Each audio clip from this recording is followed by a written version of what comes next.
The dust in Mosul never really settles. Senior Chief Damon Hunt had been told that once by an old Army Ranger who'd done 3 tours in Iraq before the war had the decency to officially end. He'd filed it away the way he filed away most things people told him, skeptically, provisionally, ready to be proven wrong. But now, standing in the wreckage of what had been a 2-story building 6 hours ago, he understood what the Ranger had meant. The dust didn't fall here. It floated. It drifted.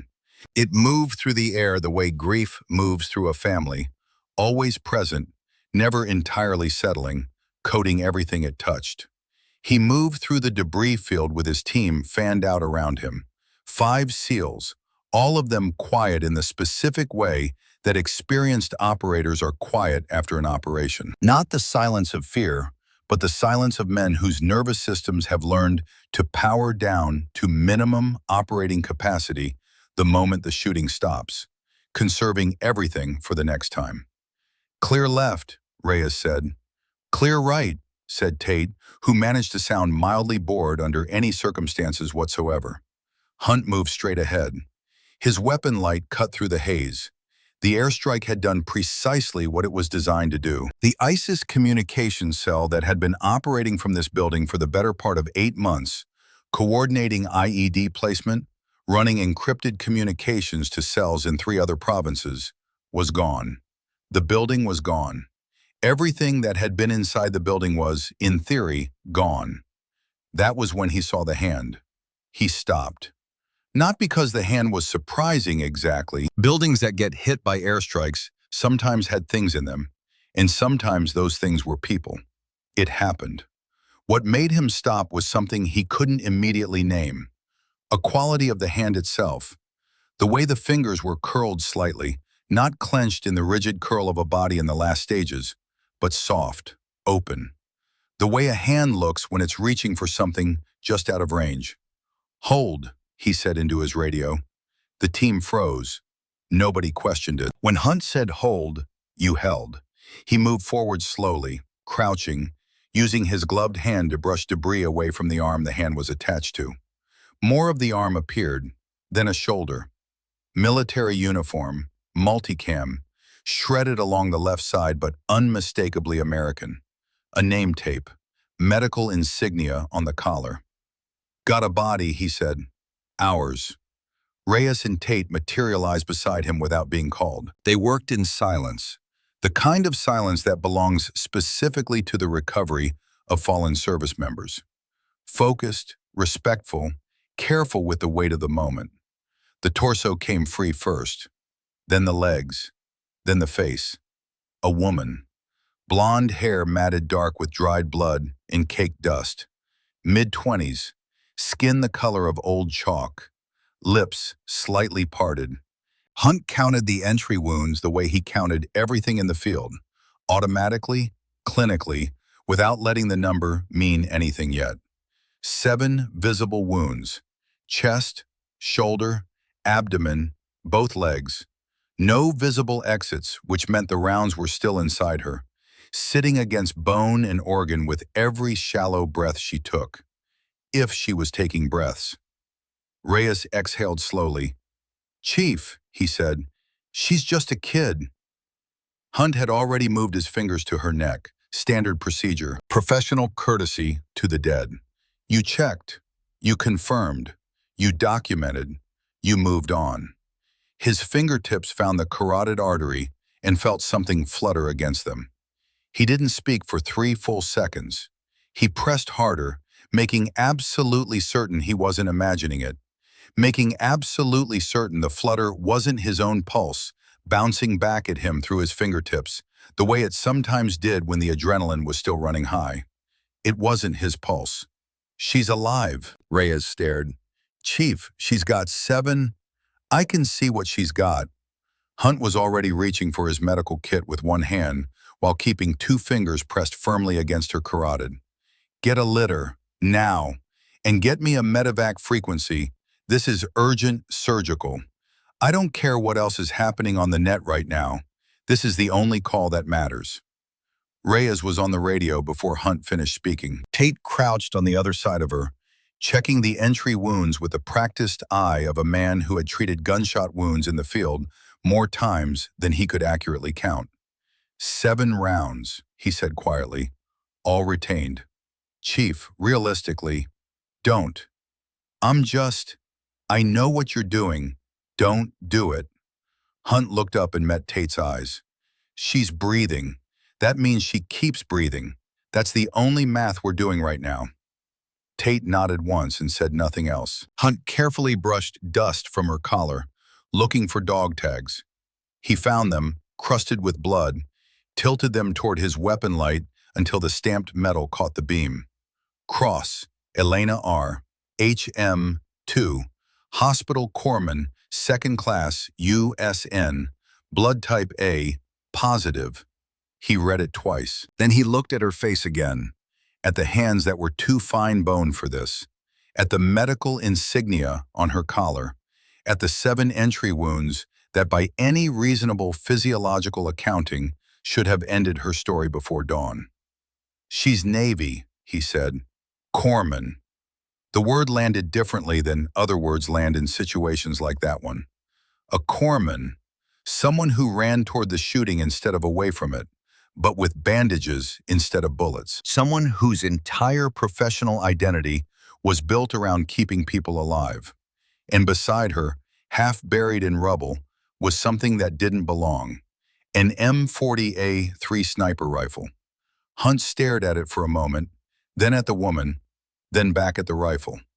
Corpsman didn't carry sniper rifles. Not ever. Not in any operational framework he'd ever encountered. Evac inbound, Reyes reported. 4 minutes. Hunt pulled a thermal blanket from his kit and laid it across her with a care he would have been embarrassed to have anyone comment on. Through the metallic material, he could see her chest rising and falling in movements so small they seemed like suggestions. Hold on, he said, not loud, just for her. We've got you now. You hold on. What Hunt did not know, what none of them knew, crouching in the rubble of a Mosul building in the dark hours before dawn, was that the woman on the ground had been shot 9 times, not 7.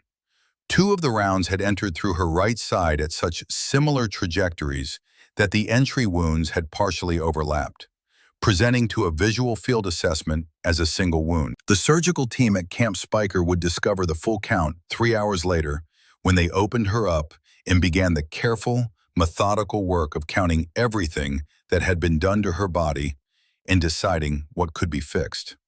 9 rounds. She had taken 9 rounds and was still breathing. And the reason, the real reason, the one that had nothing to do with luck and everything to do with who she was and who had made her, had started approximately 26 years earlier on a flat piece of Kansas land outside a town called Pratt, where a master gunnery sergeant named Michael Cross had handed his 9-year-old daughter a rifle for the first time and said something she had been living inside of ever since. This isn't a weapon, Scout. Not yet.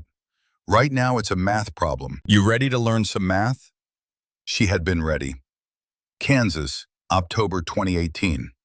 The bugler played taps over the flat horizon, and Elena Cross stood beside her mother with both hands folded in front of her and tried to understand how a man who had survived Beirut and the Cold War and 23 years of the United States Marine Corps could be killed by his own cells turning against him.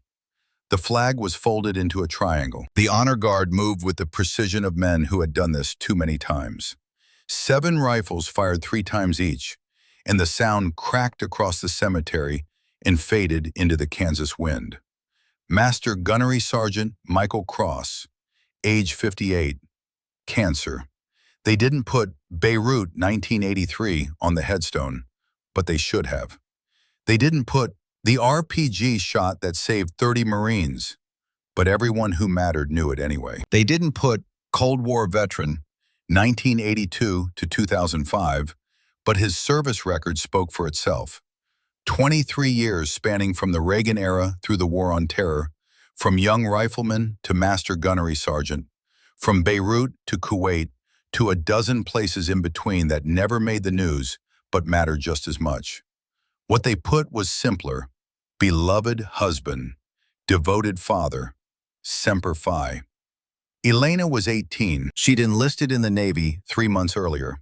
Hospital corpsman, not Marine rifleman, because that was the promise she was about to make and the promise she intended to keep. Her mother's hands were cold despite the October sun. "He loved you so much," Sarah Cross said quietly. Her voice had the quality of something that had been used too hard for too long and was finally giving out. "He was so proud of you." Elena said nothing. There was nothing useful to say. Her father was in a box, and the box was going into the ground, and all the pride in the world wouldn't change that. The honor guard presented the flag to her mother. Sarah took it with both hands and held it against her chest, like it could fill the space that had just opened up. After the ceremony, after the other mourners had offered their condolences and drifted away, Sarah turned to Elena and took both her hands. "I need you to promise me something." Elena waited. "The war took him slowly," Sarah said. "Not all at once, not with a bullet, but it took him. The stress of it, the weight of it, 23 years of carrying that, and it turned into something inside him that we couldn't fight." Her grip tightened. "Don't let it take you. Mom, promise me you'll never pick up a weapon in war. I know you're enlisting. I know you want to serve.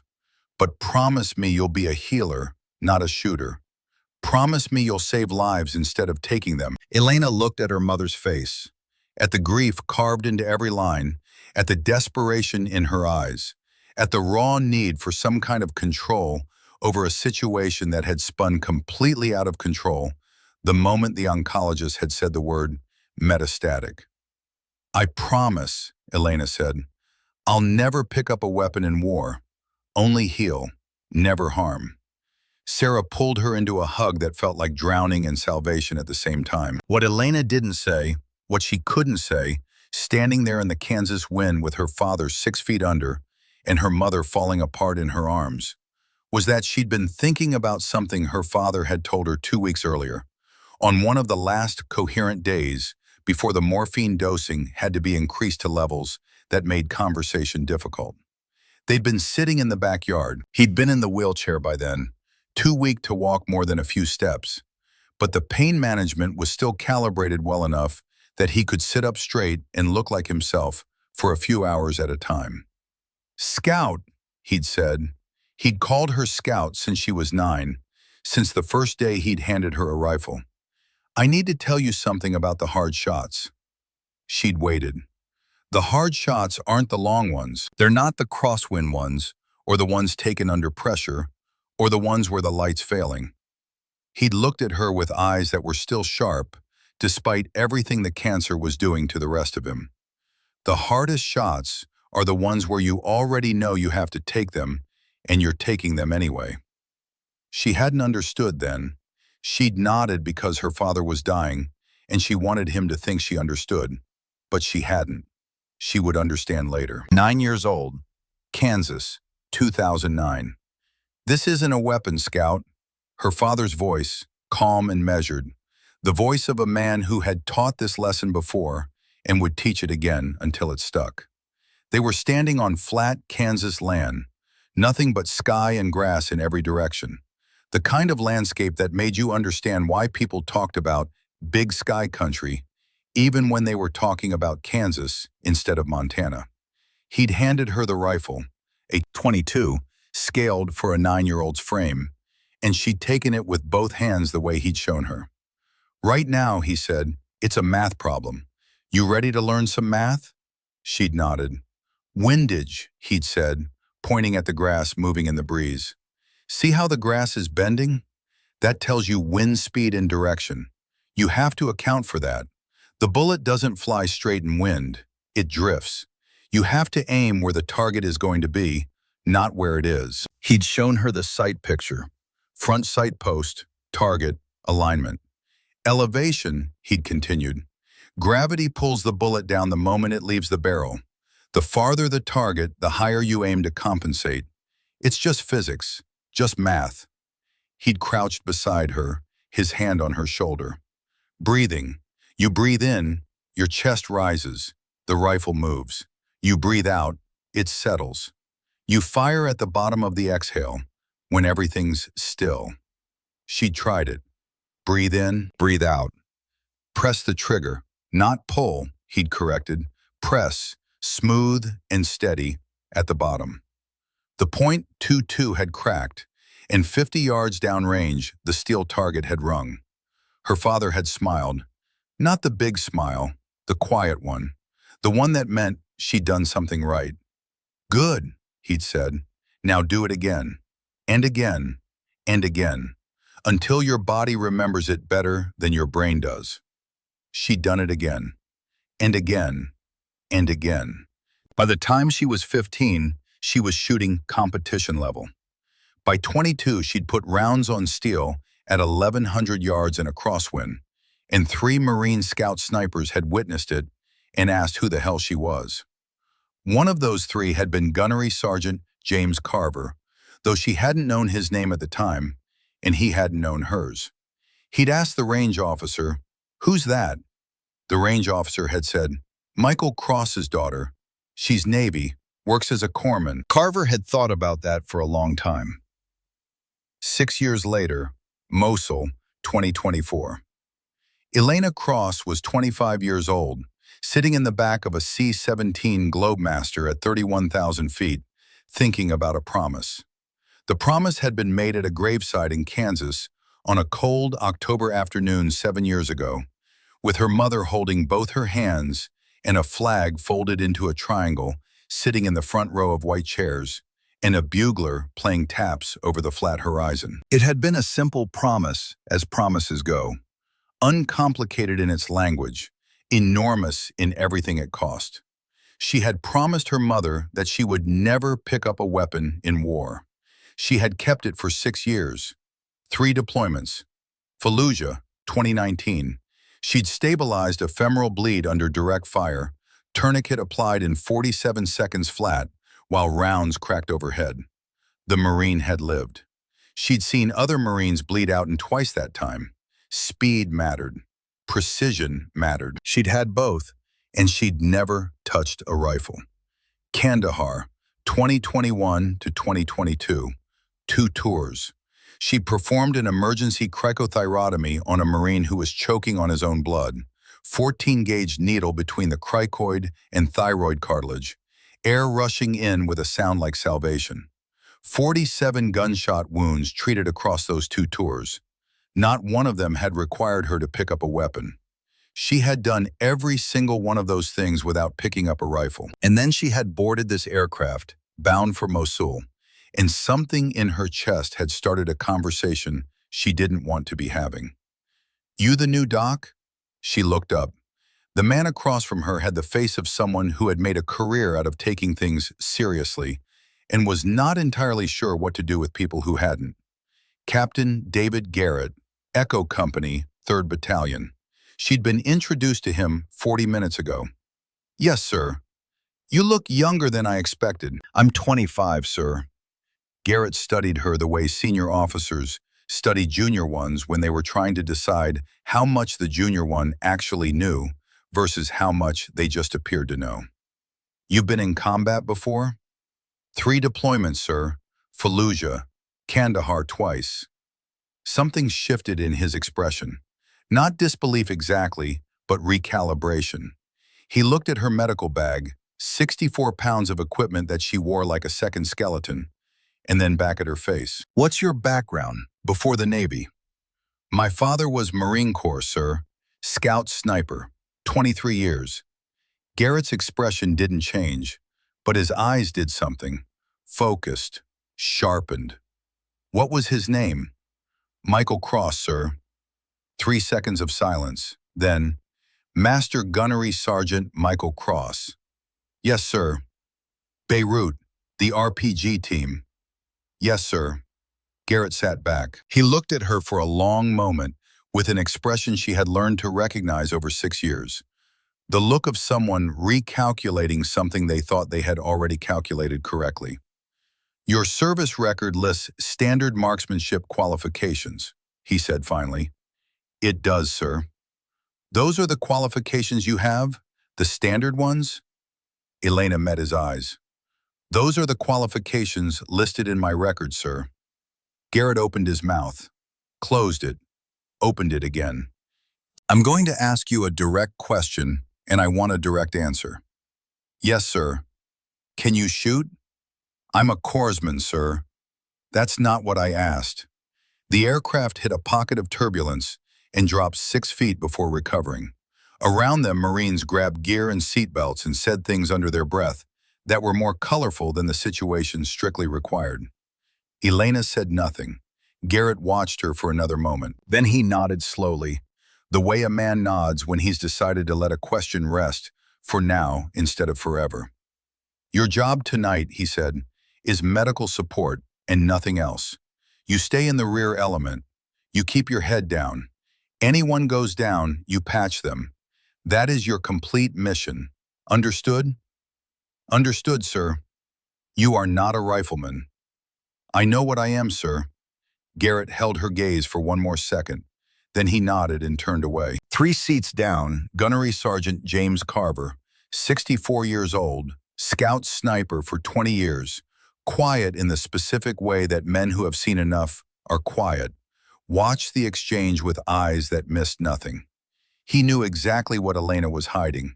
He'd been at the Wyoming range 3 years ago when she'd put rounds on steel at 1,100 yards in a crosswind. He'd watched her shoot, watched her pack up, watched her drive away without saying a word to anyone. He'd asked the range officer who she was. Michael Cross's daughter, the range officer had said.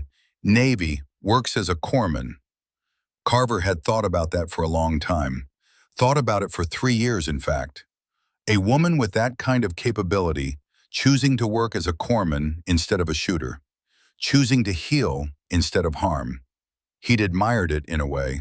The discipline it took. The commitment. But watching her now, watching the way she held herself, the way she'd answered Garrett's questions, evasive but not dishonest, careful but not afraid, he wondered how long that commitment would hold. How long before the war asked her to be both things at once. They hit the ground at 1:15 hours. The vehicles moved dark and quiet along a road that the map optimistically labeled a highway, and that reality had produced as a broken scar of cracked asphalt cutting through flat, featureless scrubland north of Mosul.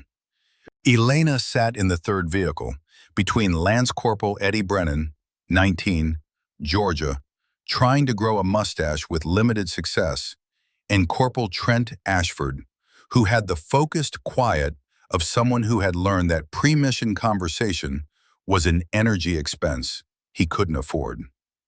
You nervous, Doc? Eddie asked. No, I'm a little nervous. That's normal. It means your brain is working. Eddie considered this. Is that something they teach you in corpsman school? Common sense school. And yes, he nodded. Then, Doc, can I ask you something? You're going to regardless. Fair. He shifted his rifle to the other knee. Your dad was Michael Cross, right? The sniper? She didn't react, not outwardly. Where did you hear that? Sergeant Ashford told me. He said your dad made a shot in Beirut that people still talk about. Ashford, who had been staring forward with the fixed expression of a man deeply invested in appearing to be asleep, did not confirm or deny this. My father served in Beirut, Elena said. Did he teach you to shoot? The vehicle hit a pothole. The jolt moved through everyone in the cabin and settled. He taught me a lot of things, she said. Eddie opened his mouth for a follow-up question. She turned to look at the window, which was a polite enough signal that he let the question go unasked. They debarked 3 kilometers from the target and moved on foot. 41 Marines and sailors cutting through the dark in a column, night vision turning the world into shades of green and shadow. Elena moved at the rear of the column with Eddie and Ashford and a Marine named Alvarez on rear security. The compound materialized ahead at 02:14 hours. 4 buildings as advertised. 1 lit window in the main structure. A single guard at the gate, smoking, not paying the quality of attention that the situation called for. Garrett's hand signals were clean and practiced and efficient. The language of men who had done this enough times that words were an indulgence. The assault team split off. Elena held position. Rear element, her job, her promise. She counted her heartbeats, controlled her breathing, monitored the radio traffic in her earpiece. Havoc 1, building clear, package located, second floor. He's alive, moving to extract. She exhaled. Clean operation, professional execution. She started mentally calculating the drive back to the firebase and whether the chow hall would still be open. That was when the truck appeared. No headlights. Moving fast from the north on a track that wasn't on any of their maps. And by the time Elena registered it and opened her mouth to call it on the radio, 4 men were already jumping from the bed before the truck had fully stopped. And they were moving with a kind of disciplined, coordinated efficiency that meant these were not local fighters grabbing weapons in a panic. These were trained men, expected, staged. Contact rear, she called. 4+ packs, north, on foot, 40 meters. The firefight started immediately. Eddie engaged. Ashford engaged. Elena dropped to a knee, her sidearm out, watching the angles. And then she saw the 5th man. He came from behind the truck with an RPG-7 on his shoulder, and he was moving to a position that would give him a direct line of sight to the compound entrance. The exact gap that Garrett's extraction team was going to walk through in approximately 90 seconds with their asset. RPG, truck, moving east, she called, moving to firing position. The response in her earpiece was fragmented. The compound assault was still active. Multiple contacts. Nobody had a hand free. Eddie was pinned. Ashford was bleeding, right forearm. She could see it from here, the dark spreading stain, and his accuracy was compromised. The RPG man was 50 meters out and still moving. Elena looked at her pistol. 50 meters, moving target, low light. The math didn't work. It wasn't even close to working.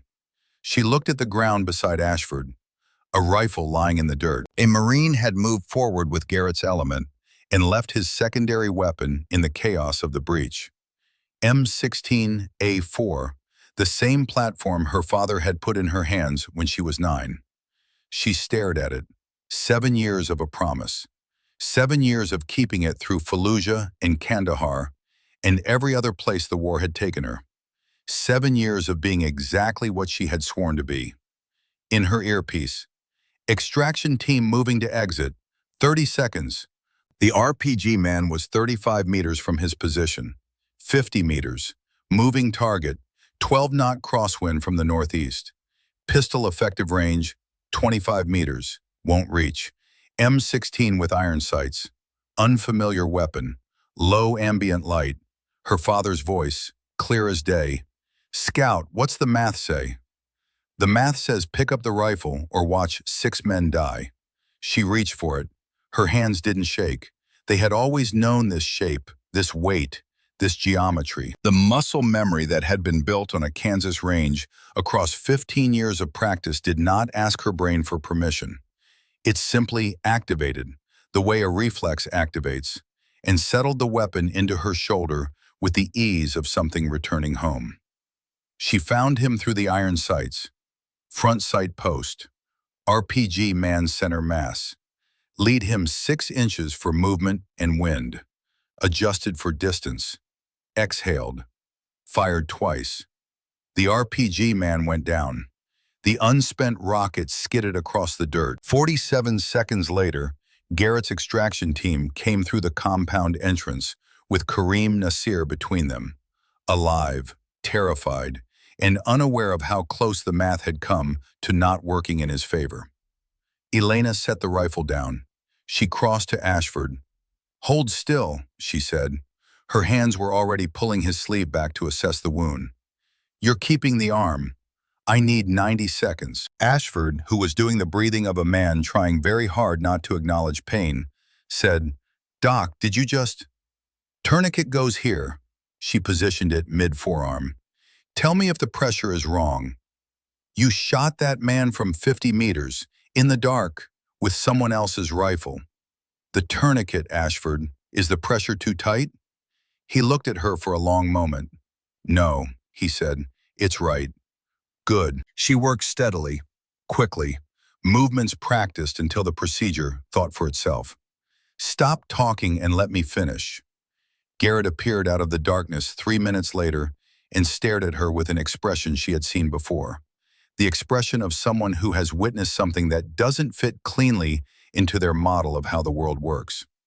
That was a 70-meter moving shot, he said, in the dark, with an unfamiliar rifle. We have 2 casualties and an asset to get back to the firebase, Elena said. Can we discuss the physics another time? Garrett looked at her. Then he turned and walked away. On the drive back to Firebase Kestrel, Elena treated 3 more minor fragmentation wounds, wrote mental notes on Ashford's tourniquet time, and did not think about the promise. She could not afford to think about it yet. There was too much work still in her hands. But somewhere behind the work, the conversation was waiting. She had picked up the rifle, she had fired it, and 2 things were equally true at the same moment, and she didn't yet know how to hold both of them at the same time.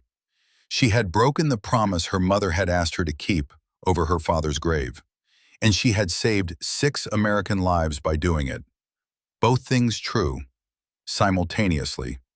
The math of that was harder than any shot she had ever taken. Garrett found her in the medical bay at 0430 hours. She was at the workbench, writing her treatment notes with the kind of focused precision that keeps hands busy when minds need occupation. She didn't look up when he came in. She had been expecting him. Corpsman Cross. Sir. He sat across from her, not standing over her, not in the commander posture, sitting, which meant this conversation was going to be a specific kind of difficult. Your service record, he said, lists standard marksmanship qualifications. Yes, sir. Those are not your actual qualifications. She set down her pen, looked at him. No, sir, they're not. What are your actual qualifications? The lights in the medical bay hummed. Outside, the firebase was in its brief, pre-dawn quiet, the period between the end of night operations and the beginning of day ones, when even a place like this managed to breathe for a few minutes. My father started training me when I was 9, she said. I shot competition level at 15. At 22, I hit confirmed steel at 1,100 yards in a crosswind. 3 Marine scouts witnessed it. She paused. My qualifying scores were always recorded accurately. I never recorded anything else. Garrett looked at her for a long moment. Why not? Because I didn't want to use it, sir. She picked up the pen, turned it in her fingers. I made a promise to my mother at my father's funeral that I would never pick up a weapon in war, that I would be a healer. She set the pen down. I kept it for 6 years, and tonight, she stopped, started again. Tonight, someone was about to put an RPG into your extraction team, and there was nobody else with the angle and the capability. So you picked it up. I picked it up. Garrett was quiet. When he spoke again, his voice had something in it that was not quite what she expected. Not anger, not satisfaction either. Something more complicated than either. You know what I'm going to have to do with this information? I know, sir. I can't unknow it. I understand, sir. You have capabilities that affect how I deploy this unit. I have a responsibility to... Sir, she looked up. I know. I'm not asking you to pretend you don't know. I'm just... She stopped, tried again. I'm just asking you to understand that it's not simple for me. What I did tonight, it wasn't simple. Garrett looked at her for a long moment. Something in his face had the quality of a man who has been in the military long enough to understand that very little about any of this is simple, and that anyone who tells you otherwise hasn't been paying close enough attention. Get some sleep, he said finally. We'll talk more tomorrow. He stood, moved toward the door, then stopped with his back to her and said something she wasn't expecting. Your father, he said. I never met him, but I know the name. I know the story from Beirut. I know what he did and how many men came home because of it. He paused. The gift doesn't stop being a gift just because it was given under hard conditions. He left before she could respond. Elena sat alone in the medical bay for a long time after that, turning her pen in her hands, looking at the treatment notes she had half written, listening to the firebase beginning to wake up around her. The promise was broken, or it was changed, or it had evolved into something that the girl at the gravesite in Kansas hadn't had enough life experience to imagine yet. She didn't know which. What she knew was that somewhere in a vehicle heading back to the firebase, a man named Ashford had full use of a forearm he still needed. What she knew was that Garrett's extraction team had walked out of that compound entrance without walking into an RPG. What she knew was that 6 people were alive right now who might not have been. Was that the promise, or was it the breaking of it? She put her head down on her folded arms, just for a minute, just to rest her eyes. Outside, the sun was coming up over Mosul. The door opened again 20 minutes later. She lifted her head. Gunnery Sergeant James Carver stood in the doorway. 64 years old, 20 years as a scout sniper, quiet in a way that suggested he had processed more violence than most people could imagine, and had come out the other side with something resembling peace. He looked at her for a moment without speaking. Then he pulled up a chair and sat down. "Garrett told me what happened last night," he said. "Garrett talks too much. Garrett talks exactly the right amount. He's very precise." Carver matched her posture, elbows on the table, hands folded. 70 meters, moving target, iron sights, night conditions. It worked out. Stop saying that. His voice wasn't sharp. It was the opposite of sharp. Worn smooth by repetition, the way river rocks get worn smooth. "When someone makes a shot like that," he said, "it worked out," is an insult to the physics involved. He paused. "Your father was Michael Cross." People keep bringing that up because it explains things that need explaining. He was quiet for a moment. "I was on the range in Wyoming when you shot that 1,100-yard steel. 3 years ago. I was one of the 3 witnesses." Elena stopped looking at her pen, started looking at him. "I didn't know it was you at the time," he said. "Not specifically. I just knew someone's daughter had come to the range and shot 1,100 yards in a crosswind, and then gotten back in her truck and driven away without saying a word to anyone." He tilted his head. "I asked the range officer who she was, and he told me she was Michael Cross's kid and that she was in the Navy working as a corpsman." He leaned back slightly. "I thought about that for months afterward. I thought about it because I had spent 20 years looking for people who could do what you did that day, naturally, without ego about it, just the gift, applied cleanly." His eyes were steady on hers. "And then I find out the person who has it has decided not to use it. I made a promise. I know about the promise." She looked at him. "How does everyone know about the promise?" "Garrett briefed me this morning. He wanted my read on the tactical implications." Carver's expression didn't change. "I told him the tactical implications were significant. I also told him that a person's reasons for not using a skill are that person's reasons, and they don't stop being valid because the skill is extraordinary." He paused.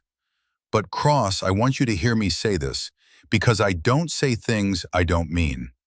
What you have is not just a talent, it's not just training. It's both of those things combined in a ratio that I have encountered maybe 4 times in 20 years. He looked at her directly.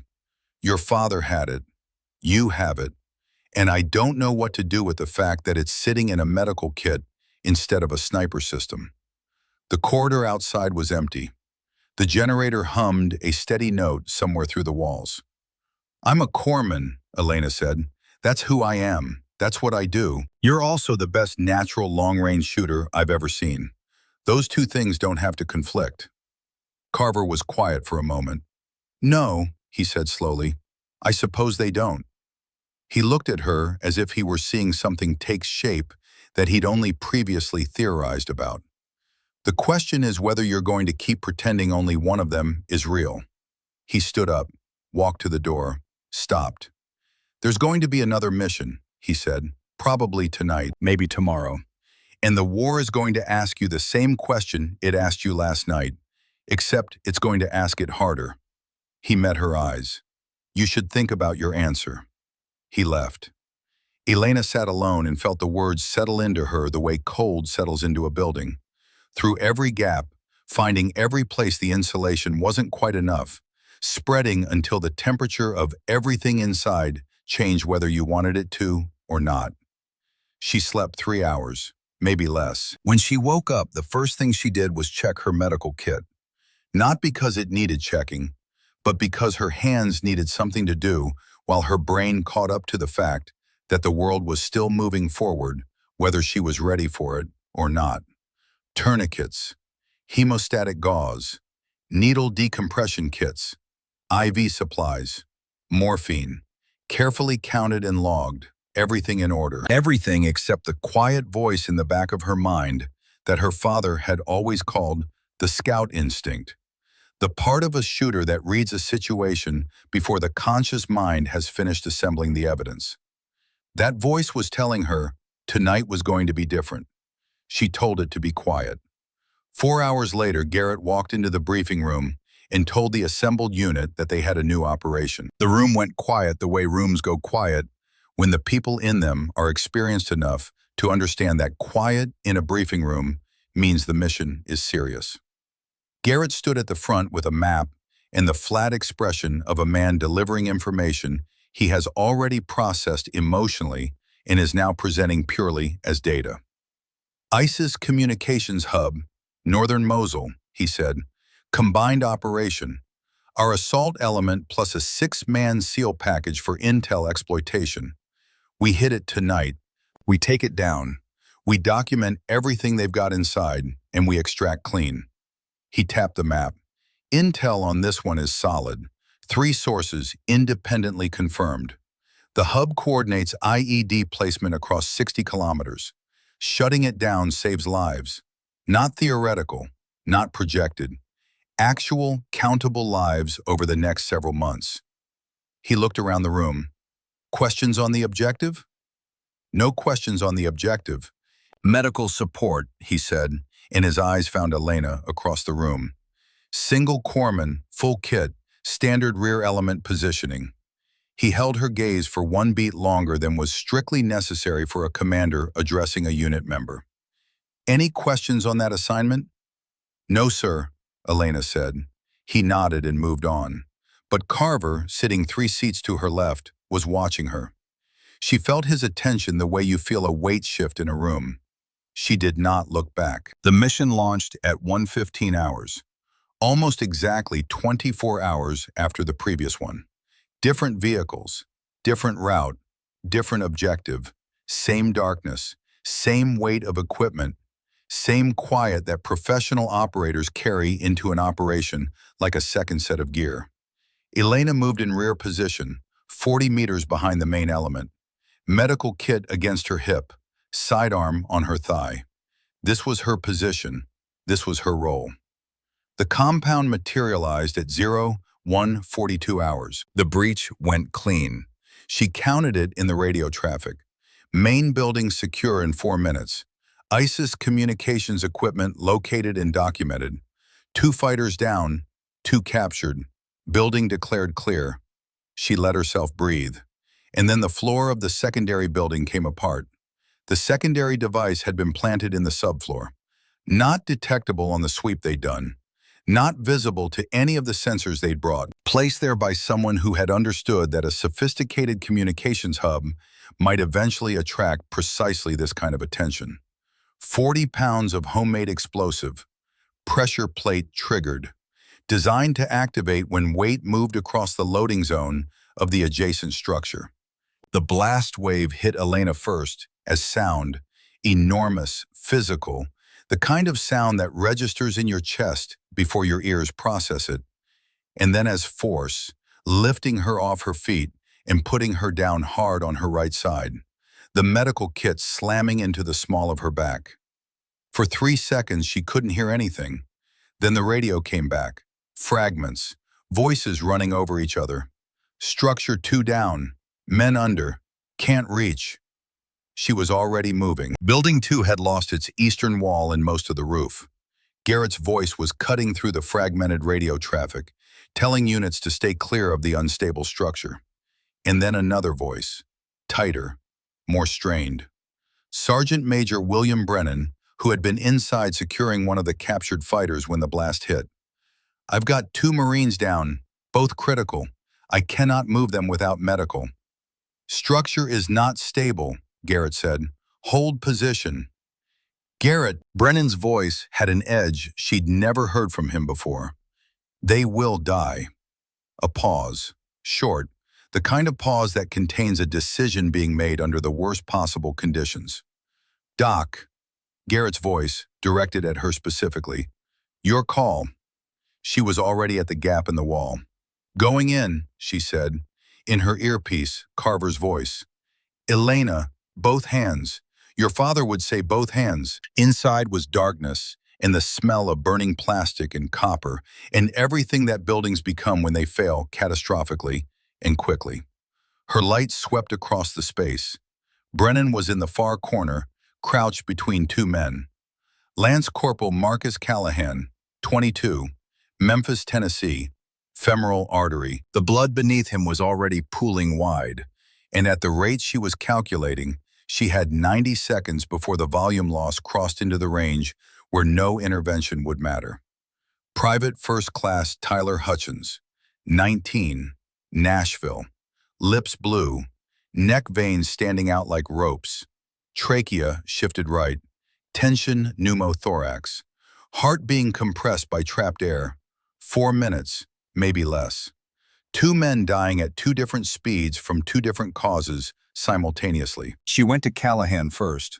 "Tourniquet," she said, more to herself than to Brennan, because her hands were already moving and her mouth was just providing a running translation of what they were doing. "Combat application tourniquet, high and tight, windlass cranked hard. 1 turn, 2, 3, lock." The bleeding slowed to a seep. "Stay with me, Marcus." She slapped his cheek lightly. His eyes, half closed, flickered. "Don't you close your eyes, I need you here." "Doc," he said barely. "It's bad, isn't it?" "It's manageable. I've seen worse." She was already moving to Hutchins. "Don't let him go to sleep," she told Brennan. "Keep talking to him. Loud if you have to." Brennan put his hand on Callahan's shoulder and started talking. The words didn't matter. The voice mattered. The contact mattered. Elena ripped Hutchins's shirt, found the second intercostal space by feel in the dark. The same landmark she had located on training dummies 1,000 times. On real patients 47 times across 3 deployments. She pulled the 14-gauge needle from her kit. That was when the first shot came through what remained of the eastern wall. Not close, 20 feet to her right, but close enough to hear the crack of supersonic passage and the snap of concrete fragmenting where it hit. "Sniper," Brennan said. "Elevated, 250 meters north." She drove the needle in. Air hissed out under pressure. Hutchins gasped, coughed. His color began its climb back from blue. A second shot, closer. The building shuddered. "Doc." Brennan's voice had a specific quality, controlled. The voice of a man who has something to say that he knows will land badly. "There's a rifle." Callahan had it. M40A3. She didn't look. "The sniper is going to have our position dialed in within the next 4 minutes, Brennan said. "When he does, he won't miss." She started an IV on Callahan. Saline, wide open. His pulse was thready but present. She squeezed the bag to push fluid faster. "Brennan," she said. "Doc, I'm a corpsman. I know what you are." He waited a beat. "I also knew your father." She went still, just for a second. "Not well," Brennan said. "I was 23. He was a gunnery sergeant. I was in Beirut, 3rd Battalion, 8th Marines." His voice was level. "He took out an RPG team from 1,100 yards and saved 30 men in my convoy." He paused.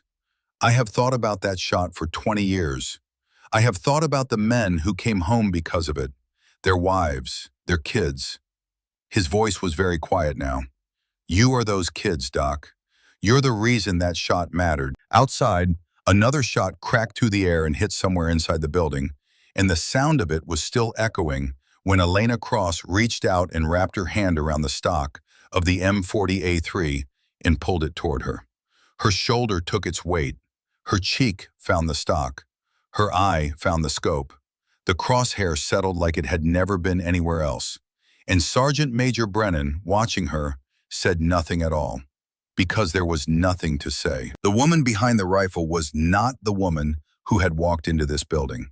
She was still her, but she was also something larger than what she had allowed herself to be for the last 6 years. Something her father had built and her mother had tried to protect, and the war had finally required. She exhaled. She found her target and she did the math.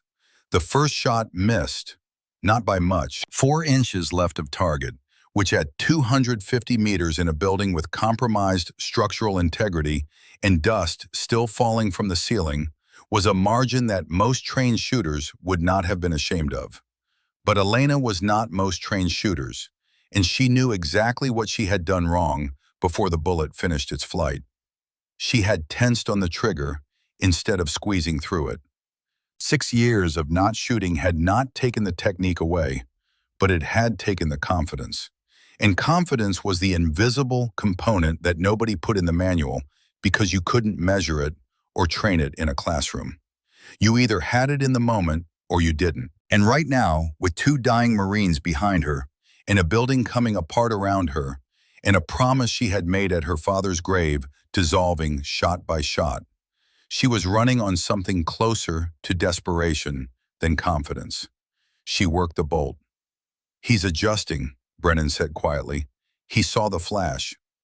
"I know."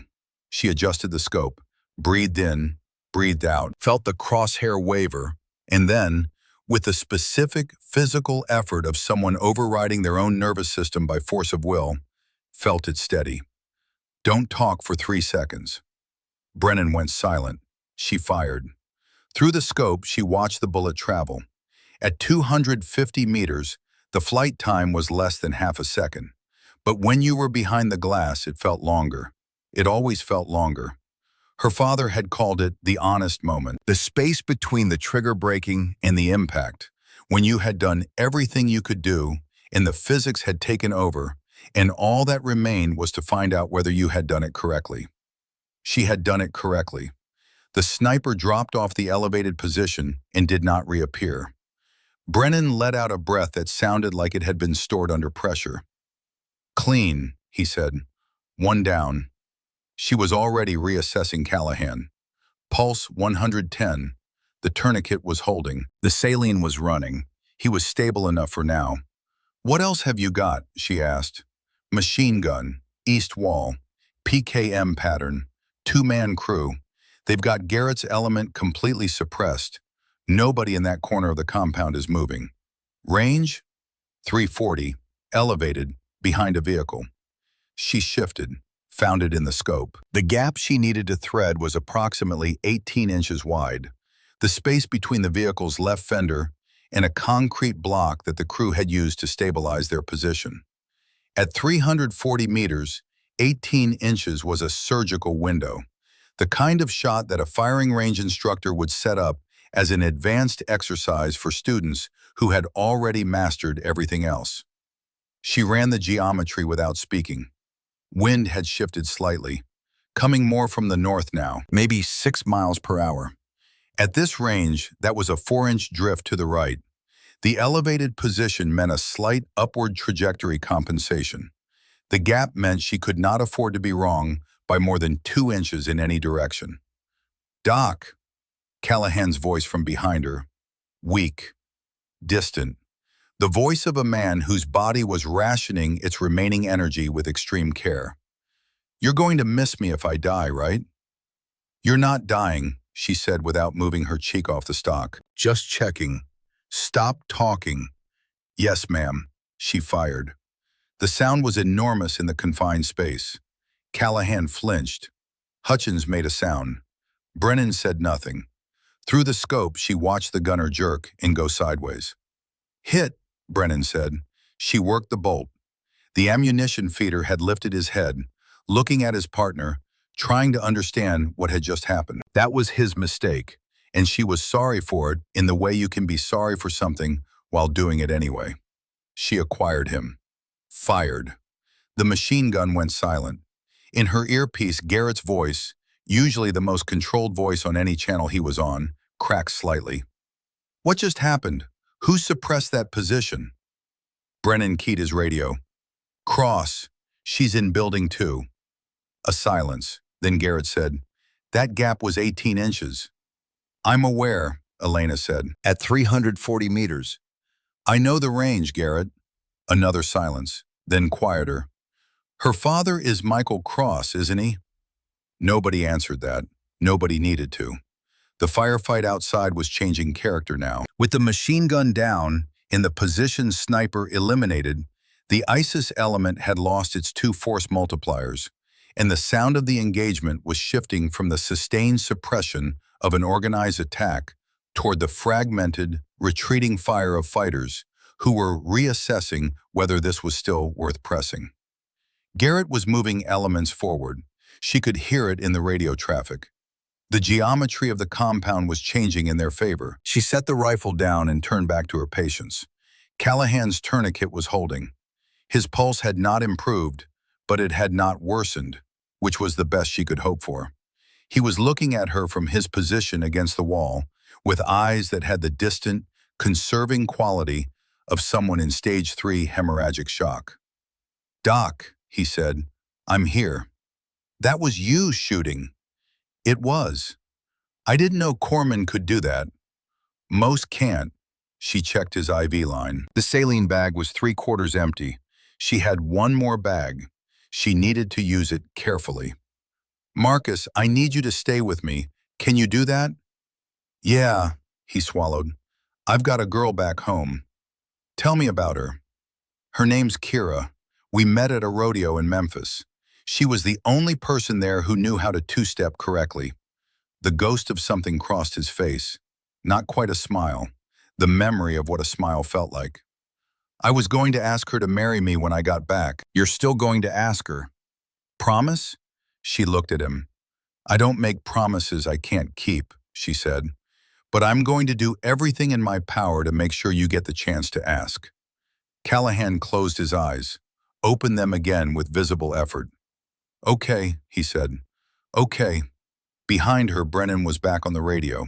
She could hear him requesting updated medevac status, working the logistics with the focused urgency of a man who understood exactly how narrow the window was. She monitored Hutchins with one ear on Brennan's conversation, watching his breathing, assessing the chest seal, checking for reaccumulation. Evac status, she called to Brennan. Landing zone is still contested. They're working on it. How long? 20 minutes, maybe. She looked at Callahan, at Hutchins. 20 minutes was a long time at this rate. Work faster, she said. Brennan, to his credit, did not point out that he was not personally responsible for the security status of the landing zone. He just nodded and went back to the radio. That was when Garrett's voice came through, and the quality of it, the compressed, controlled urgency, told her before the words did that the situation had just changed again. All elements be advised. Second QRF inbound from the northeast. 40+ fighters. ETA 7 minutes. I say again, 40+. All elements collapse to defensive positions. A pause. Doc, sit rep on casualties. Both critical. Neither mobile. We cannot move them, Garrett. A pause. The kind of pause that holds a calculation. Copy, hold position. We're coming to you. How many? Enough. Another pause. Carver, Vance, you're on building 2. Get there now. Sergeant Eric Vance arrived first. He came through the gap in the wall the way experienced operators arrive in bad situations. Quickly, efficiently, without any of the excess movement that announces a person before they fully appear. He landed in a crouch, swept the space, found Elena, found the casualties, found the rifle she had set on the ground beside Callahan. His eyes stayed on the rifle for exactly 1 second longer than they stayed on anything else. "Sit, Rep," he said. She gave it to him in 12 words. Callahan femoral tourniquet holding stage 3, Hutchins pneumo decompressed stable. Vance crouched beside Callahan, assessed him with the practiced eyes of a man who had been doing field medicine alongside corpsmen for 15 years. Then he looked at Elena. "You did this under fire. That's the job. You also killed a sniper at 250 and a machine gun crew at 340.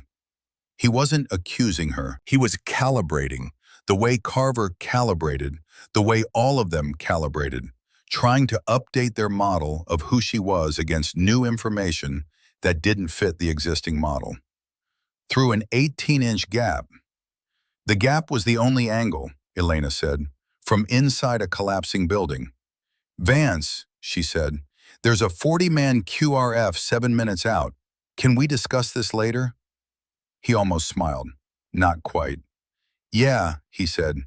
"Yeah, we can." He moved to the gap and set up a firing position. "I've got the east approach. What do you need?" "Keep anyone from coming through that gap," she said. "And if you see anything at distance that I need to worry about, tell me the range and the wind." He looked at her. "You're going to shoot again." "If I have to." "With what?" She looked at the M40A3 on the ground. "That's Callahan's rifle," Vance said. "Callahan can't use it right now." Vance was quiet for a moment. Then, "Your father was Michael Cross." "I know who my father was. I served with him," Vance said. "Not in Beirut. Later, Kuwait." His voice had something in it she couldn't quite identify. "He was the best I ever saw." He paused. "Until tonight." She had no answer for that. So she picked up the rifle and she did not think about the promise. And she did not think about her mother. And she did not think about the gravesite in Kansas. She thought about Callahan's pulse rate and Hutchins's respiratory pattern and the 7 minutes that were becoming 6 minutes that were becoming 5. Carver arrived 90 seconds later with 2 more Marines. The building filled with the controlled activity of people preparing to hold a position that was not designed to be held against a force that was not designed to be stopped by the number of people currently in this room. But nobody said that. You didn't say that. You set up your fields of fire, and you checked your ammunition, and you trusted the training and the people beside you, and you did the work. 40 fighters, Carver said to Elena, not looking up from the firing position he was establishing. "You've got the range capability. I'm putting you north side, opposite corner from Vance. I've got 2 critical patients. Brennan is with them. He's former 18 Delta. He can monitor vitals." Carver finally looked at her. "Cross, right now the best thing you can do for Callahan and Hutchins is keep 40 ISIS fighters from walking through that gap. You understand?" She understood. She moved to the north corner. The next 11 minutes were the longest of her life, and she had lived through some long minutes. The QRF hit the compound at the 6-minute mark, which meant they had been closer than initial estimates or had pushed their vehicles harder than was safe. The sound of the engagement arrived first. Vehicles, then voices, then the distinctive pattern of disciplined, coordinated attack fire from fighters who had done this before and knew what they were doing. The Marines in Building 2 returned fire with the controlled efficiency of people who had been trained to make every round count. Vance engaged targets from the east gap. Carver worked the west angle. The 2 additional Marines covered the flanks. Elena worked the north. At 380 meters, 4 fighters were moving in a tactical spread, covering each other's movement with a kind of professional coordination that meant these were not untrained local volunteers. She put down the lead man, worked the bolt, shifted to the second, fired. The remaining 2 dove for cover. 210 meters. A single fighter was moving fast along the north wall, trying to reach an angle that would give him line of sight into the building. She acquired him at 190 meters and felt a specific cold clarity that she recognized from the range. Not detachment, not the absence of emotion, but the focusing of everything through the instrument. She fired. She was back at Callahan in 45 seconds, checked his pulse, checked the tourniquet, squeezed the last of the saline bag. His eyes were closed. "Marcus," she said, shook his shoulder. "Marcus, open your eyes." The eyes opened slowly. "Still here," he said. "Good. Stay that way." She returned to her position. 6 minutes in, Vance called out a range.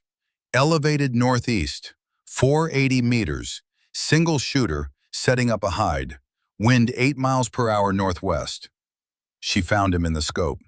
A man with patience and training, picking his position the way her father had taught her to pick positions. High ground, cover, angle. She watched him settle, watched him begin his own acquisition process. He was looking for her. She calculated 480 meters, 8-mile-per-hour crosswind from the northwest. That was a 12-inch drift to the right at this range. The elevated angle added approximately 2 minutes of angle for the upward trajectory compensation. This is the shot Dad made in Beirut, she thought.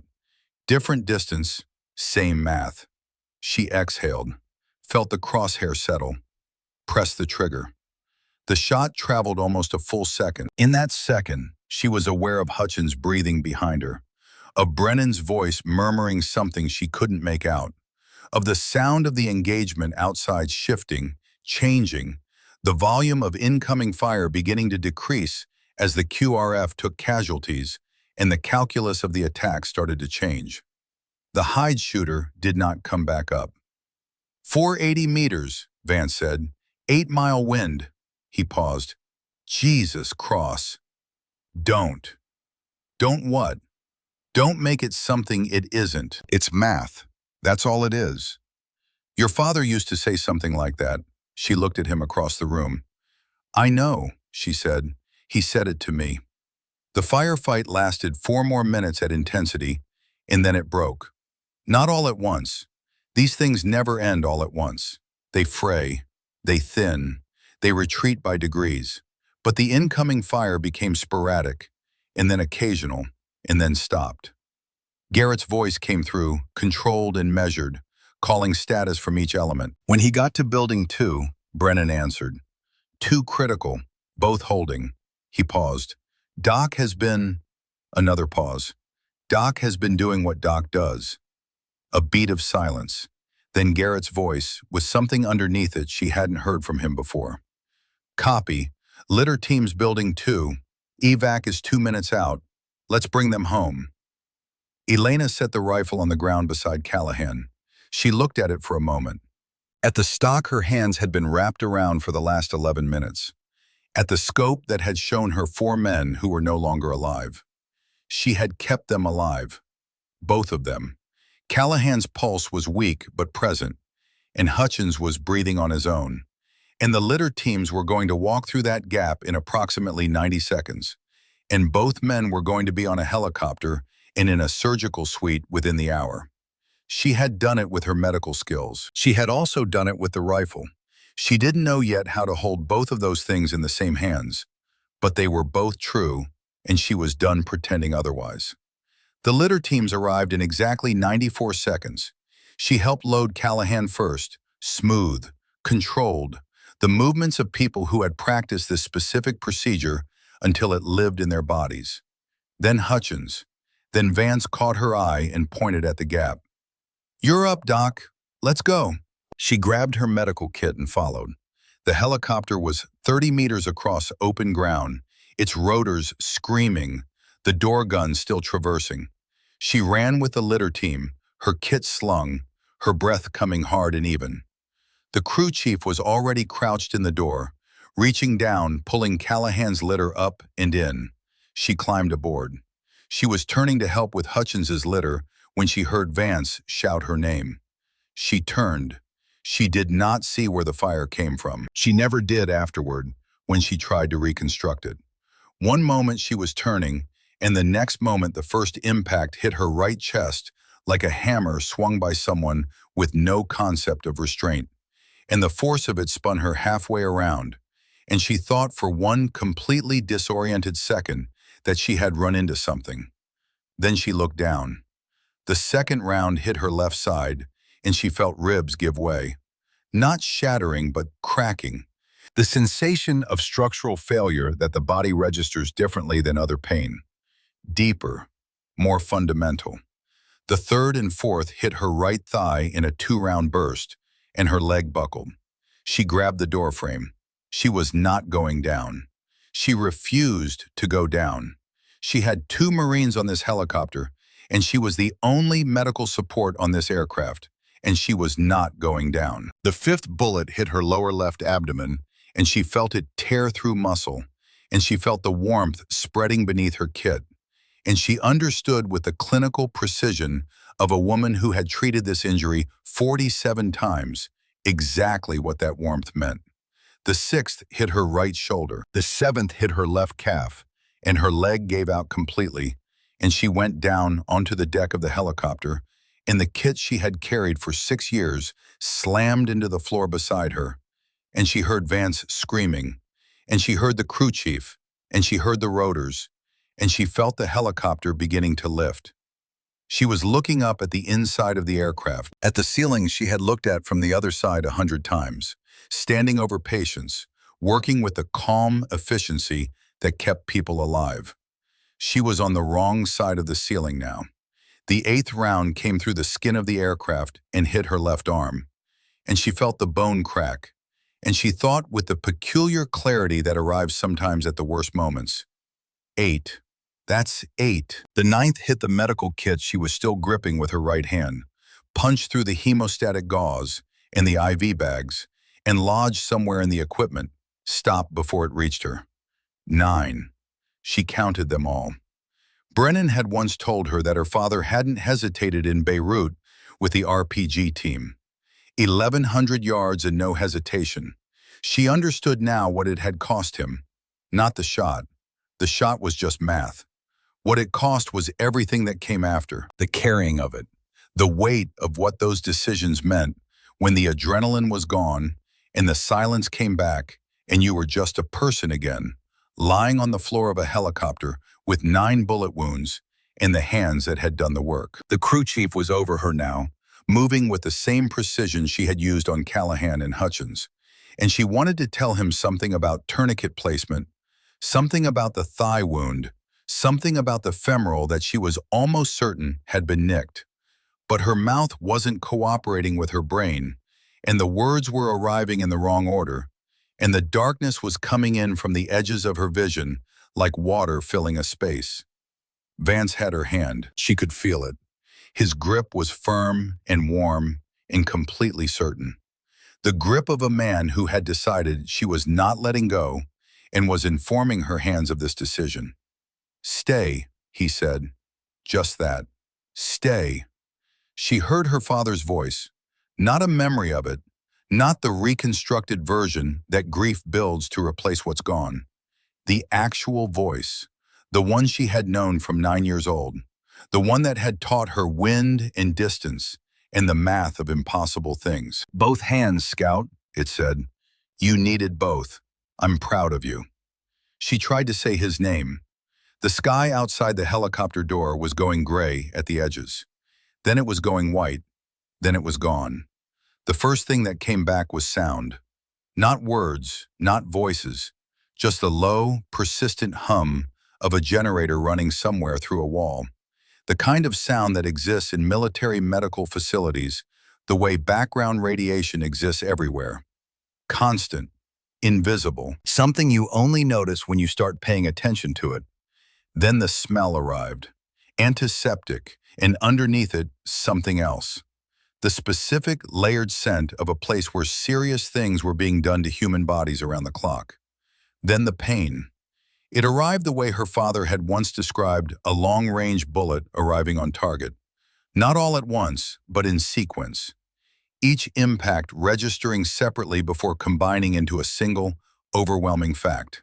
Right chest, left side, right thigh, abdomen, shoulder, calf, arm, and underneath all of them, deeper than the specific wounds, a general systemic pain that said, "Your body has been through something significant, and is currently in the process of deciding how it feels about that. Elena opened her eyes. White ceiling, fluorescent light, the specific flatness of military medical facility illumination. A face appeared above her. Female, mid-40s, army uniform, the white coat of a physician over it. Eyes that communicated professional competence and the particular practiced gentleness of someone who had done this specific thing. Told wounded service members what had happened to them more times than she would ever count. "Good morning, Corpsman Cross." The voice was measured, calm, calibrated for exactly this situation. "I'm Lieutenant Colonel Ashby. You're at Camp Spiker Theater Hospital. You've been here for 9 days." 9 days. Elena processed that, tried to speak. Her throat sent back a report that was entirely negative on the subject of speaking without water. Ashby anticipated it, held a cup with a straw to her lips. The water tasted like the best thing she had ever tasted in her life. "Callahan," she said. The word came out rough, shaped wrong, but intelligible. "Hutchins." Ashby's expression did something, softened in a specific and controlled way. "I'll tell you about your patients, but first I need to give you the medical summary. Can you hear me out?" Callahan first. "After the summary, Corpsman, I need you to listen to all of it before—" "Please." The word came out with more of an edge than she intended, or maybe exactly as much edge as she intended. "Tell me about my patients. I need to know they're alive before I can process anything else. Please." Ashby held her gaze for a moment. Then she sat down in the chair beside the bed, which was the posture of a physician who has decided to meet a patient where they are, rather than where protocol says they should be. "Corporal Callahan is alive," she said. "They saved the leg. He's in rehabilitation. He'll walk without a prosthetic." Elena closed her eyes. "Private First Class Hutchins was discharged from the surgical unit 6 days ago," Ashby continued. "His lung reinflated fully. No permanent damage. He's been asking about you every day since he was ambulatory." She kept her eyes closed for a moment longer, felt something that had been clenched in her chest for the entirety of however long she had been unconscious finally release its hold. The way a fist opens after it has been closed long enough that opening it hurts. They were alive, both of them. She had done her job. Both jobs. "Okay," she said. "Tell me the rest." What Ashby told her took 23 minutes. She listened to all of it with the focused attention of a corpsman receiving a patient report, processing the information with the clinical part of her brain that had been trained to receive exactly this kind of data without flinching. 2 rounds to the right chest, 1 cracked collarbone, 1 perforated upper lobe of the right lung, reinflated and sutured. Full function expected. Left side, 3 ribs cracked, no organ penetration. Right thigh, femoral artery nicked, caught before it became catastrophic. Lower left abdomen, somehow missed every major organ. Round now permanently adjacent to her left iliac crest. Right shoulder, through and through, rotator cuff damage. Left calf, fibula shattered, hardware installed. Left arm, radial bone fractured, 9 rounds total. 2 of them had overlapped on entry in a way that had initially presented as 7 wounds. Senior Chief Hunt, who had found her in the rubble, and she would learn later the specific circumstances of why she had been in rubble, how the damaged building had partially collapsed after the helicopter lifted, how the debris field had shifted and covered the equipment she had left behind. Hunt had counted 7. The surgical team had counted 9. 9. She had taken 9 rounds and was lying in a hospital bed having a coherent conversation. "You're very lucky," Ashby said, which was the kind of statement that contains so much understatement it almost came around the other side into poetry. "I know," Elena said. 3 bullets will remain in your body permanently. The positioning makes removal inadvisable." "I know how that works." Ashby looked at her for a moment. "Of course you do." She paused. "There are several people who want to see you when you're ready." Send them today, Elena said. Ashby looked at her. I've been unconscious for 9 days, Elena said. That's enough rest. She shifted in the bed, felt the full inventory of her injuries protest in unison, ignored them with the focused discipline of someone who had been practicing the management of physical discomfort for a very long time. Send them today, please. Ashby left. Elena stared at the ceiling and thought about 9 days. 9 days of nothing. 9 days of the world continuing forward without her participation. Callahan in rehabilitation. Hutchins discharged and asking about her.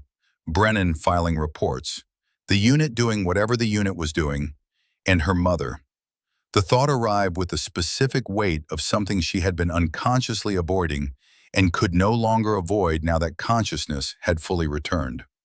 Her mother, who did not yet know that her daughter had been shot 9 times, who did not yet know that her daughter had picked up a rifle twice across 2 separate operations and used it to kill people, who did not yet know that the promise was gone. She was still staring at the ceiling when the door opened and Vance walked in. He looked older than she remembered, which was strange because 9 days was not enough time for a person to visibly age. But he looked the way people look after they have been carrying something heavy for longer than they expected to be carrying it. He pulled a chair to the bedside and sat without speaking for a moment, looking at her with the direct assessment of a man who needed to confirm something with his own eyes before he could believe it. "You look terrible," he said finally. "You look fine," she said, which seems unfair. Something moved in his face.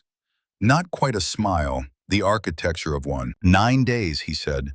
"We didn't know for the first 3 whether—" He stopped, looked at his hands, started again. "Callahan asked about you every day. The nurses finally started bringing him updates just to keep him calm. How's his leg?" "Hurts. He's working through it." Vance looked up. "He told me what you said to him in the building, about keeping him alive. I told him the truth. He said you promised him. I said I would do everything in my power. That's not a promise. That's a commitment." He heard it as a promise. "I know." She shifted. "I'm glad it worked out that way." Vance was quiet for a moment. "I need to tell you something about the after action." "Tell me." Brennan's report was comprehensive, very comprehensive. He met her eyes. "Your file is going to look different after the review board processes it. The marksmanship engagements are documented, all of them." She had known this was coming. From the moment she had picked up the rifle the first time, she had understood that there was no version of any of this that stayed contained. Skills that visible, demonstrated under those conditions, in front of those witnesses. They did not stay private. They became part of the record. They became part of how the institution understood you and deployed you and planned around you. "How many people know?" she asked. "Everyone who was in that building. Everyone who reviewed the footage." He paused. "Garrett, Carver, the SEAL element, the surgical team heard the report, the medevac crew." He paused again. "Your father's name has come up more than once." "Of course it has." "Cross," his voice shifted, became something quieter and more careful. "I served with your father in Kuwait. I was a young sniper then, and he was—" He stopped. "He was everything I wanted to be. Not just the shooting, the way he carried it, the way he understood what it was for." He looked at her directly. "When I found out who you were that first night at Kestrel, I thought I understood what I was looking at. And then you did what you did in that building, and I realized I didn't understand half of it." She said nothing. "Your father would not have believed you became a corpsman," Vance said. "Not because he would have been disappointed, because he would have been amazed. He would have looked at what you built, the medical skills, the care for people, the way you run toward the bleeding instead of away, and he would have been amazed." He paused. "And then he would have watched you pick up that rifle and make those shots under those conditions. And he would have understood that you were both of those things simultaneously, and that neither one was a compromise of the other." The room was quiet. "I made a promise," she said. Her voice was steady, but she was holding it steady by choice. I know. I broke it. Did you? She looked at him. I picked up a rifle and I killed people with it, Vance. That's not ambiguous. No, he said. But was the promise about the rifle? Or was the promise about what the rifle was for? He leaned forward slightly. Because everything you did with that rifle was in service of keeping people alive. You didn't pick it up because you wanted to shoot. You picked it up because there was no other way to do your job. He held her gaze. Is that breaking the promise? Or is that understanding it more deeply than the version of yourself who made it was capable of understanding it yet? She had no answer for that. Not a clean one. Not the kind that resolved neatly. What she had was the image of Callahan's pulse under her fingers, and Hutchins's color coming back from blue, and the specific, undeniable arithmetic of the situation in that building. And underneath all of it, the thing she had not yet said out loud to anyone, the thing that had been growing in her since the first night she had fired that rifle. The feeling of completion. Not satisfaction in what the rifle had done, completion in who she was. The sensation of being, for the first time in 6 years, entirely herself. She hated that feeling almost as much as she trusted it. My mother doesn't know yet, she said. Vance nodded slowly. That's a conversation only you can have. I know. She looked at the ceiling. She lost my father to the war. Not directly, the cancer technically, but she always said the war brought the cancer, the stress of it, the weight of it.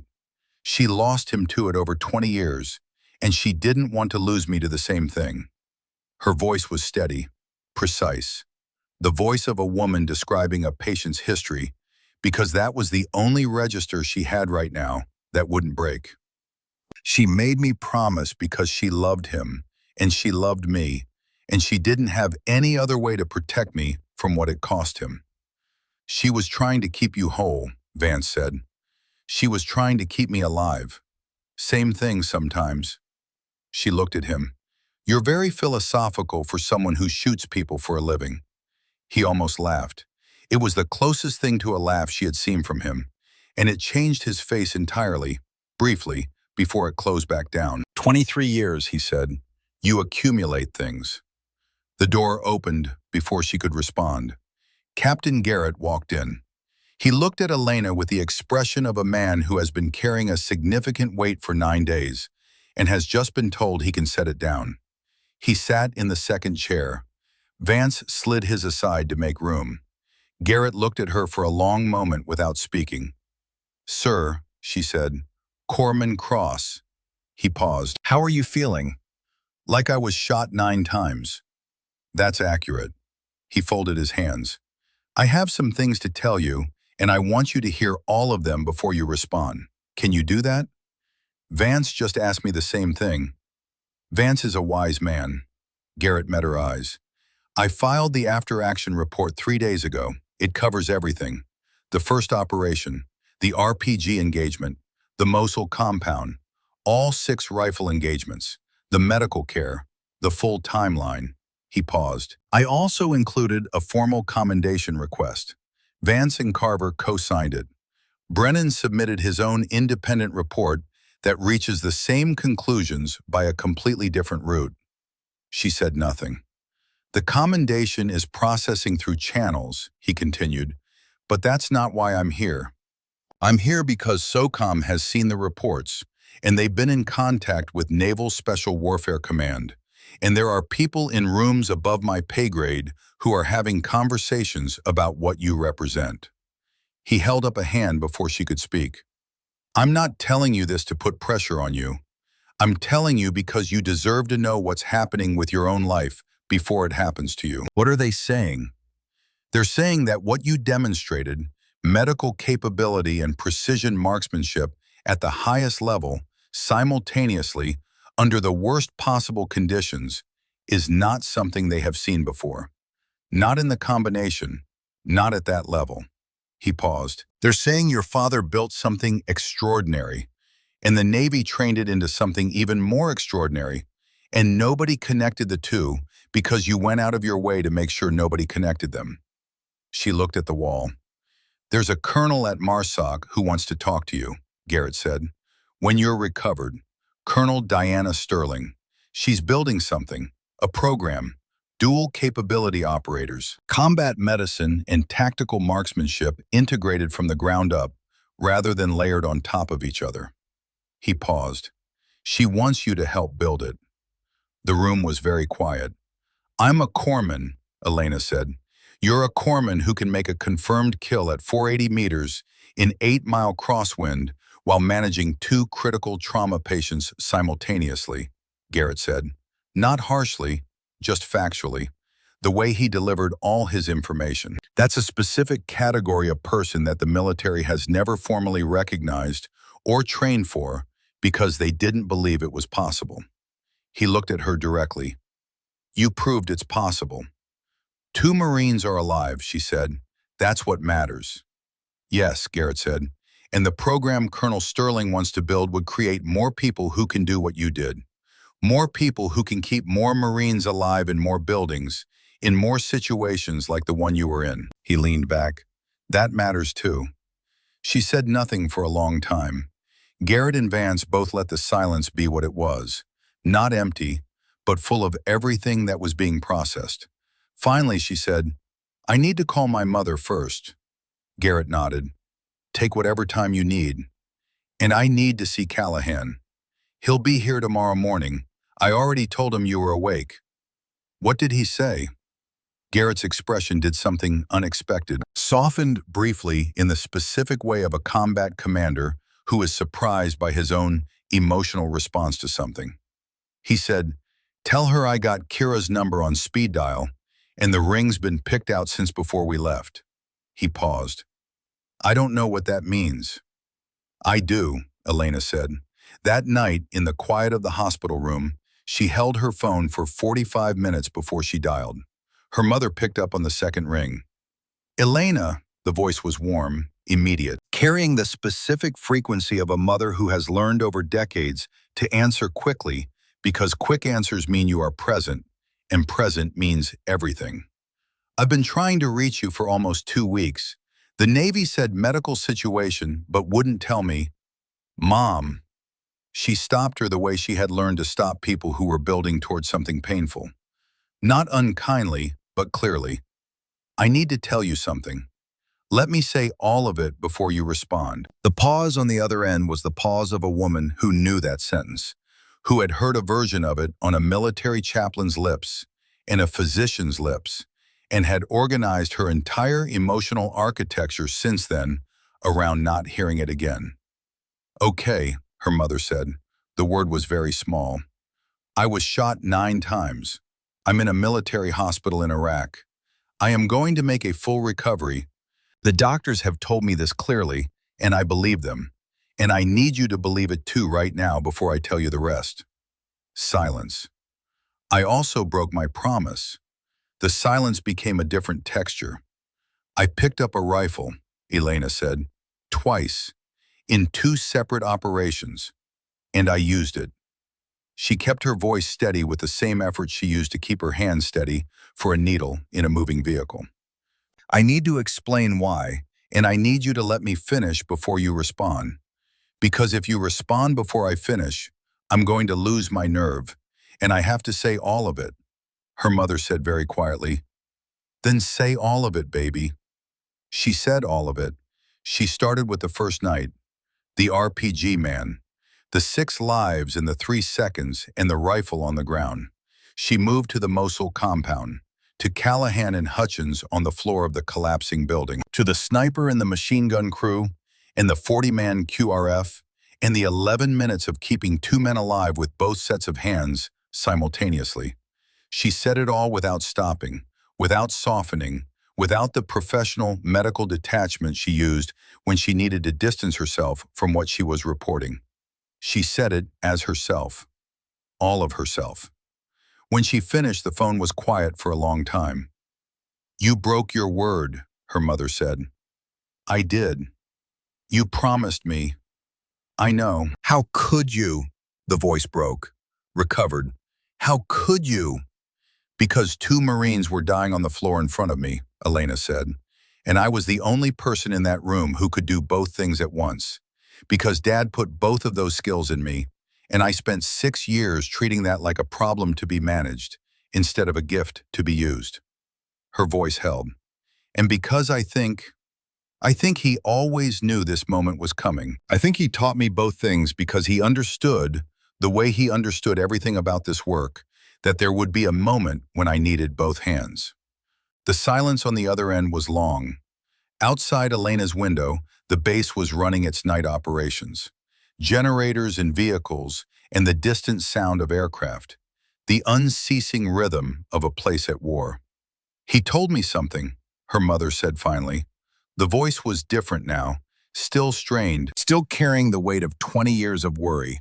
But underneath it, something else, something being worked through in real time. The last year before the cancer got bad, he told me that the thing he was most afraid of wasn't dying, it was leaving you incomplete. A long breath. I thought I understood what he meant. I thought he meant he was afraid of leaving you too young, not teaching you everything. Mom. But I think now he meant something else. I think he meant he was afraid you'd let yourself be divided, that you'd choose one half of yourself and put the other away. Her mother's voice cracked fully this time and didn't try to recover.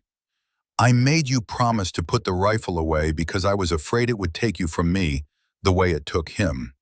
And all I did was make you only half of what you could be. Elena felt her own voice failing and did not try to stop it. You were trying to protect me. I was trying to keep you, her mother said. There's a difference.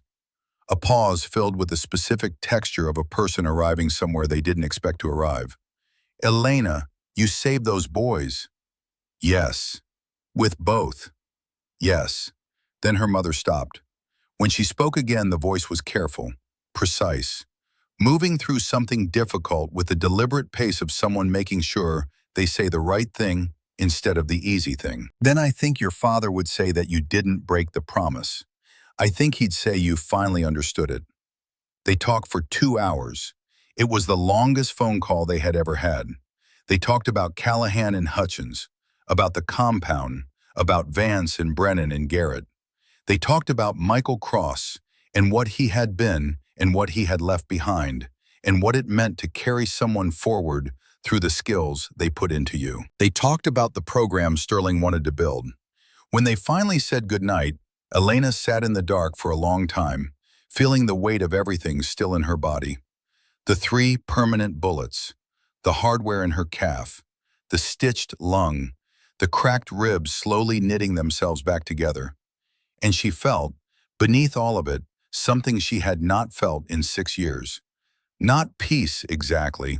She was not ready to call it peace, but the beginning of something that might become peace if she took care of it. The beginning of being entirely herself. 6 weeks later, on a morning in late November, with the air cold and sharp and the sky the deep blue of a day that intends to be clear, Elena Cross stood in front of 16 people at the Special Operations Medical Training Center and said the same thing she would say at the beginning of every class she ever taught. My name is HM1 Cross. I'm going to teach you something that most people believe is impossible. The faces looking back at her held the predictable range. Skepticism in various grades and textures. The particular weariness of experienced operators who have seen programs come and go.